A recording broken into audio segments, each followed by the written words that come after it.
Si la télé segmentée est la rencontre entre les mondes du on et du offline, qu'en est-il de la publicité?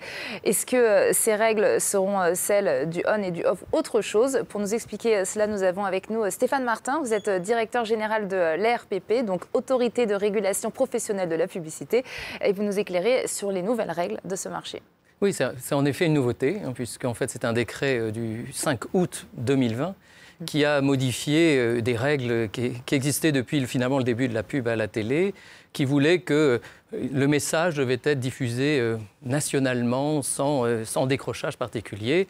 Or, c'est historique, c'était voulu notamment dans le cadre d'équilibre du marché publicitaire entre les différents médias.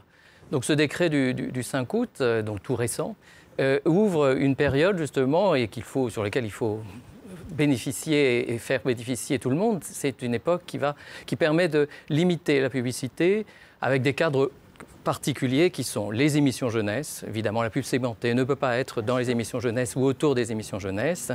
Et puis, ça a été un peu dit, quand c'est diffusé sur les chaînes nationales, quand la publicité segmentée ne doit pas indiquer une adresse ou une indication locale explicite. Alors l'adresse, on comprend, 17 rue, etc. Et l'indication locale explicite, ça peut très bien être, comme on peut le voir, à la sortie 4 de la Rocade Sud. Voilà, c'est ce genre de choses qui ne sont pas possible, mais tout le reste l'est. Donc c'est ça qui est important. Tout le reste permet à la création et à la créativité, c'est le thème du jour, de pouvoir s'exprimer dans un cadre de règles déontologiques, par contre, qui, elles, demeurent. C'est l'ensemble des recommandations que la profession adopte au sein de l'ARPE. Et il y a une trentaine de règles. Elles s'appliquent quel que soit le on ou le off, justement. Ah, vous dites l'ARPE, vous, j'apprends des choses. Alors, est-ce qu'il est nécessaire d'avoir un avis préalable de l'ARPE, justement ?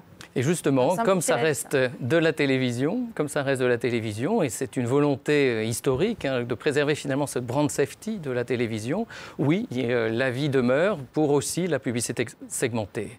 Mais comme c'est la profession qui anime, administre l'ARPE, l'autorité de régulation, a été décidé, en tout cas pour cette année 2021, d'accorder par exemple à la demande de l'avis déjà une réduction de 50% de la valeur de l'avis demandé, puisque c'est un accompagnement de l'ARPE à la profession pour aider à l'émergence et au développement de ce dispositif de la publicité segmentée.